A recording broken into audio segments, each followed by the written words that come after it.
ये क्वेश्चन में तुमको डाउट है what will be the HCF of the smallest composite number and smallest prime number. अच्छा ये बताओ स्मॉलेस्ट कंपोजिट नंबर हम क्या बताए हैं?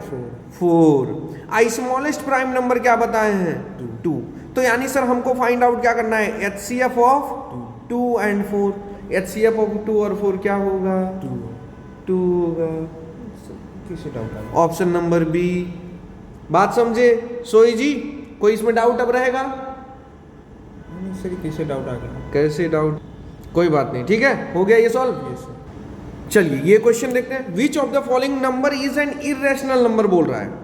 इसमें से ये 4 ऑप्शन दिया है, बोल रहा है कि कौन सा इरेशनल नंबर है। तो पहला है √23, दूसरा है √64, तीसरा है √9 और चौथा है √1 + √25। नहीं ऐसे नहीं है, ऐसे है। कैसे है भाई ये क्वेश्चन? ये है √1 + √25, ठीक है। अच्छा √64 की वैल्यू क्या होती है? 8। √9 की वैल्यू सर, √1 की वैल्यू 1 और √25 की वैल्यू 1 + 5। सर ये तुम बताओ बालक कि क्या ये कैसा नंबर है? रैशनल। ये कैसा नंबर है? ये कैसा नंबर है? ये क्या हो गया? Irrational number.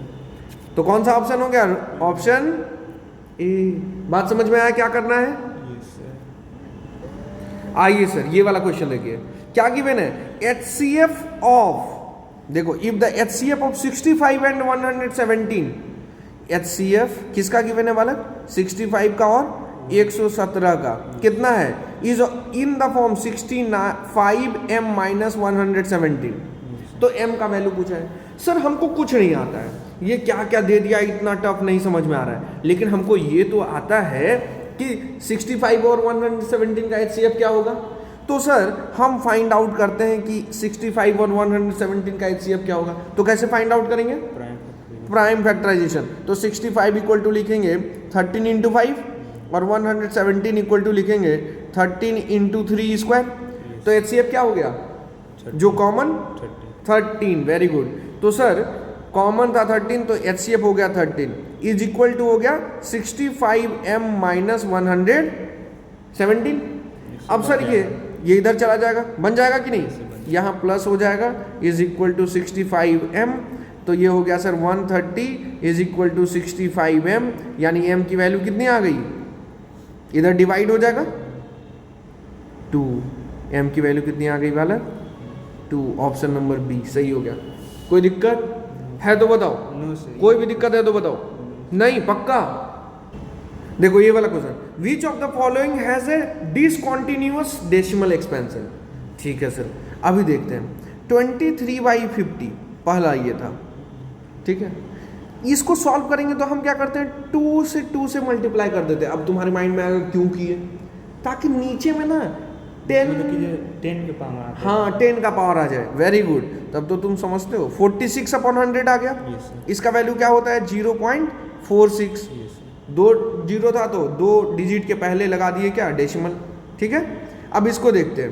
13/625 इसमें कितना करना चाहिए? तो पहले 4 से करते हैं मल्टीप्लाई, ठीक है। तो 13 4 जा 52 और 625 4 जा होता है 2500। अब फिर से यदि 4 से मल्टीप्लाई कर दे तो ये हो जाएगा 208/100 पे 00। 10 का पावर आ गया, यानी सर 4 डिजिट के पहले क्या लगाना है? डेसिमल। यानी 208 के पहले एक और डिजिट देना है, इसके पहले डेसिमल। ठीक है, ये भी क्या हुआ? रुक गया। ये भी रुक गया 4 डिजिट के बाद। इसको देखते हैं, ठीक है। 25/1600, ठीक है। अब सर इसमें कितना से मल्टीप्लाई करना चाहिए? सर 5 से करते हैं, ठीक है। तो 5 से तो किए तो कितना आया? 125, 16 5 80। फिर इसमें कितना से करते हैं बताओ? 5 से। Very good. तो 125 5 जा 625 और 8 5 जा 40 और फिर 3 0। अब कितना से करना चाहिए? फिर 25 से। Very good. यानी सर नीचे में देखते हैं क्या आया? 25 चौक 100 पे 4 0, 1 2 3 4। ऊपर में कुछ आएगा है ना? कितना आएगा लिख दे? 15,625 आएगा, ठीक है। तो यहाँ पे कितना 4 2 6 यानी 1 5 6 2 5 5 यानी 6 यहाँ पे डेसिमल। सर डेसिमल के बाद ये भी रुक गया कुछ अंक के बाद। अब सर यानी हमसे पूछा था कौन सा डिसकंटिन्यूअस डेसिमल एक्सपेंशन, मतलब डेसिमल के बाद रुकना नहीं चाहिए, वो चलते रहेगा। तो ये तीनों तो रुक ही गया, तो ऑप्शन कौन सा बच गया? बात समझे? एकदम इसका मतलब समझ में आया कि डिसकंटिन्यूअस डेसिमल एक्सपेंशन का मतलब है क्या है? मतलब कि सर चलते जाना चाहिए। हाँ, डेसिमल के बाद वो चलते, रुके ही नहीं, चलता रहे चलता रहे। तो ये ऑप्शन नंबर सी आ गया। ठीक है, नेक्स्ट क्वेश्चन पे चले। चलो ये वाला क्वेश्चन देखो, व्हाट इज पाई बाई 3? तो भैया पाई बाई 3, पाई कैसा नंबर है? इर्रेशनल। Very good. तो भैया हम जान गए कि ये जो पाई है ना सर, ये इर्रेशनल नंबर है। इर्रेशनल नंबर को 3 से डिवाइड करेंगे फिर भी क्या रहेगा? तो ऑप्शन नंबर ए हो गया। बात समझे? 27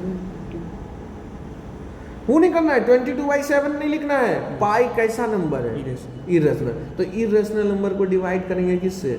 3 से। तो वो क्या रहेगा? इरेशनल नंबर ही रहेगा। बात समझे कि नहीं? ये करना है। ठीक है, याद रहेगा। इससे हो जाएगा। What is the decimal expansion of 11/15? हो जाएगा। कर लोगे पक्का? कैसे करना चाहिए सर? पिछला क्वेश्चन बताया था ना, मल्टीप्लाई करना चाहिए क्या? तो 2 से मल्टीप्लाई कर दिए। चलो तो कितना हो गया? 22/30। अब कितना से करना चाहिए?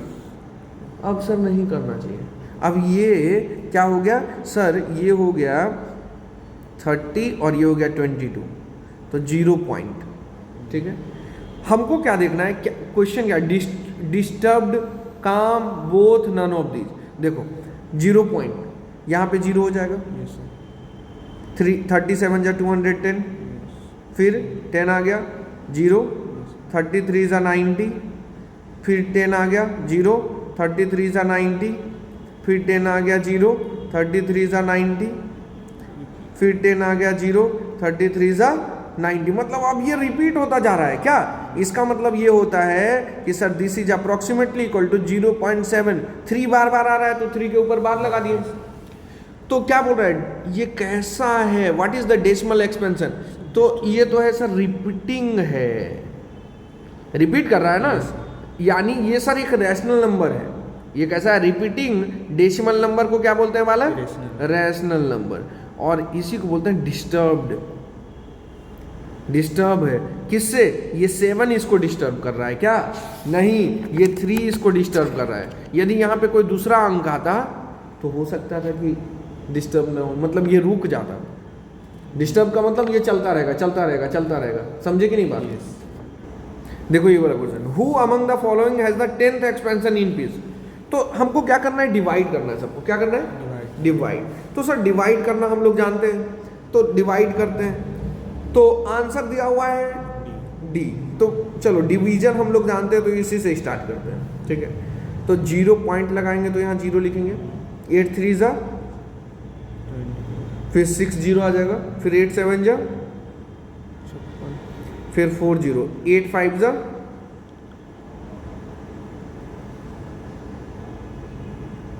ठीक है 0.375 आ गया। ठीक सर, इसको कहते हैं 13 से डिवाइड करते हैं 6 को, तो 0 पॉइंट लगाए तो यहाँ 0 आ गया। 13 4 जा 80 हो गया, फिर 13 6 जा 78। इसमें करना क्या था मुझे? डिवीजन बस करना है, तुमको देखना है, वही बता रहे हैं। 13 1 जा 13, फिर 7 0 हो गया, 13 5 जा 65 बताएंगे, 50 आ गया, फिर तेरा 13 3 जा 39, फिर 13 8 जा 104, फिर 6 0, 13 4 जा 52। अब देखो सब वही सब आने लगा, देखो 4 आया तो फिर 6 आएगा, यानी सर इसके लिए होना चाहिए 0.461538। अब फिर से 4 आ रहा है तो 6 1 ऐसे हो जाएगा। ठीक है, ठीक है सर। सर इसको अब डिवाइड करके देखो, 12/14 है तो ये तो कैंसिल आउट हो जाएगा। 2 6 जा 2 7 जा, तो 6/7, तो 7 से 6 को डिवाइड करो तो 0.0 लिखोगे। 7 8 जा 56, 4 0, 7 5 जा, फिर 5 0, 7 7 जा, 1 0, 7 1 जा, 3 0, 7 4 जा, 2 0, 7 2 जा 6 0, फिर देखो 6 0 आ गया, 7 8 जा 56, फिर रिपीट होने लगा है ना। तो इसमें क्या है 0.85714285 फिर आने लगेगा। हाँ, अब हम एक बचा है क्या 11/13, तो 13 से किसको डिवाइड करना चाहिए 11 को। तो चलो ये तो समझ में आया, लेकिन क्वेश्चन ही नहीं समझ में आया कि ये बता रहे हैं, अभी समझ में आएगा। इसको डिवाइड करो, 13 से किसको डिवाइड कर रहे हैं 11 को। 13 से 11 को डिवाइड करोगे तो 0 पॉइंट लिखोगे।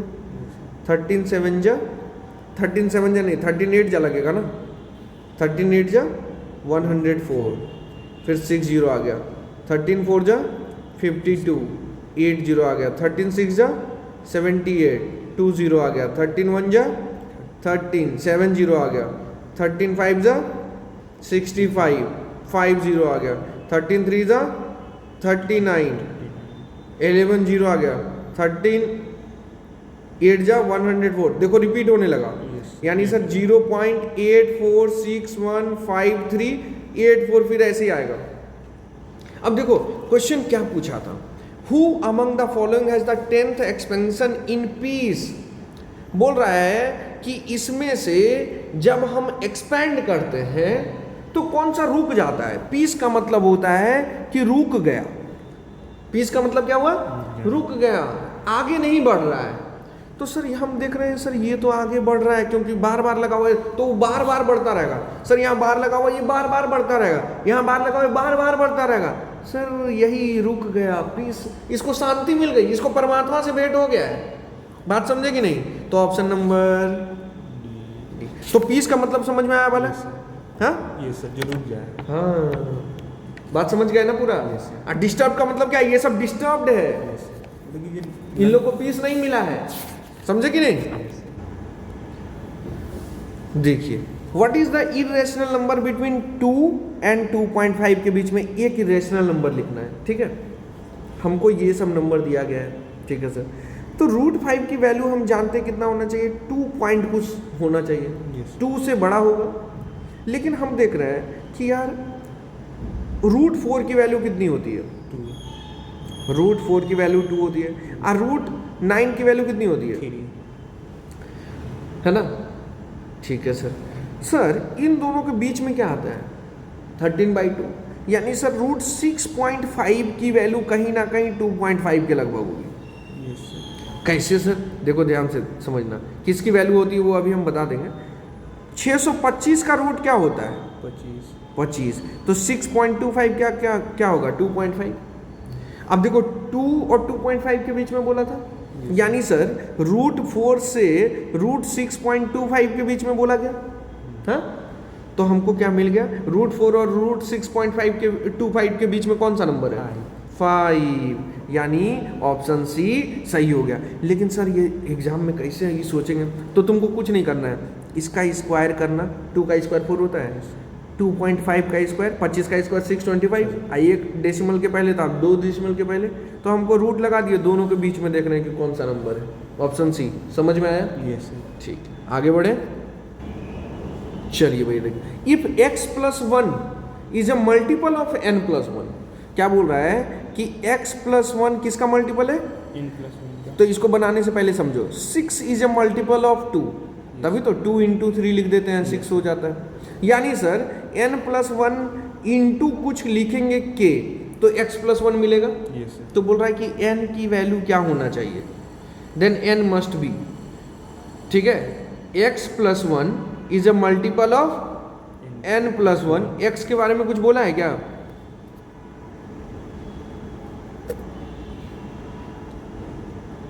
नहीं बोला है, ठीक है। देखो n मस्ट बी, यदि n ऑप्शन से चलते हैं, एक इवन इंटीजर नंबर हो गया, तो इंटीजर नंबर तो कुछ भी हो सकता है सर।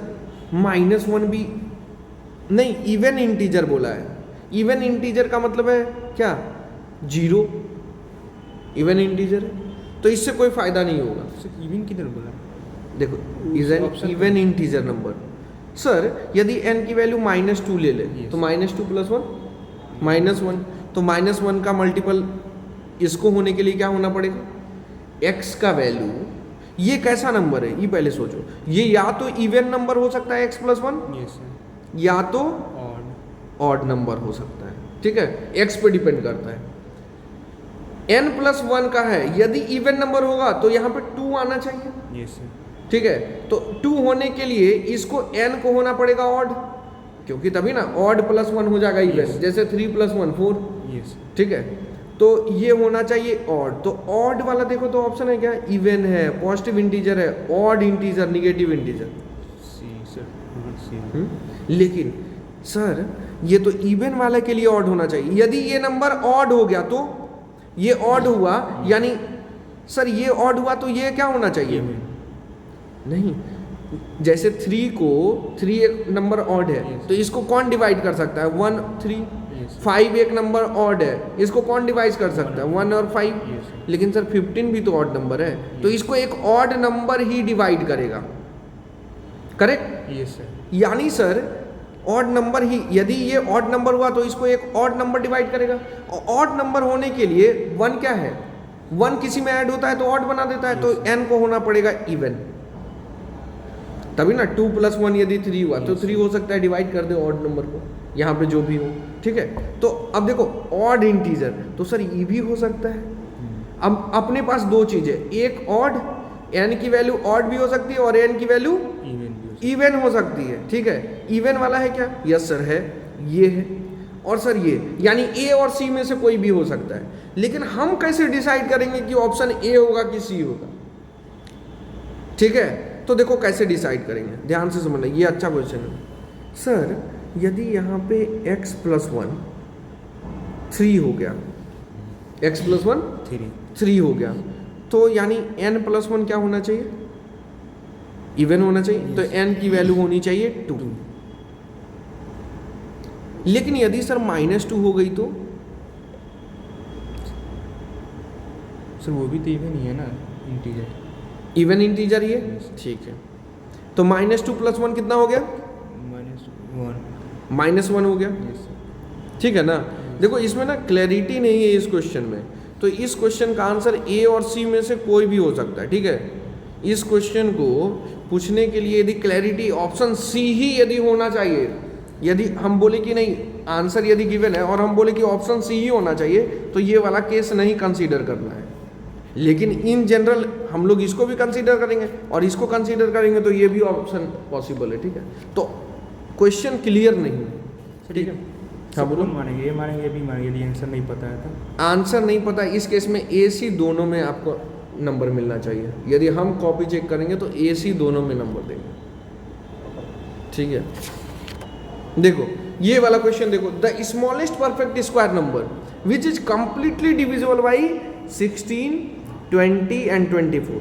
बोल रहा है कि इन तीनों नंबर से एक नंबर जो है वो कंप्लीटली क्या है, डिविजिबल है। देखो perfect square number which is completely divisible, ठीक है। Yes sir. Sir completely divisible, तो हम बोलते हैं कोई भी नंबर आपको यदि ऐसा चाहिए होता है कि नीचे है नंबर और ऊपर का नंबर चाहिए, तो हम लोग फाइंड आउट करते हैं एलसीएम। क्या फाइंड आउट करते हैं, तो एलसीएम ऑफ 16, 20 एंड 24 कितना होगा, फाइंड आउट कर लोगे।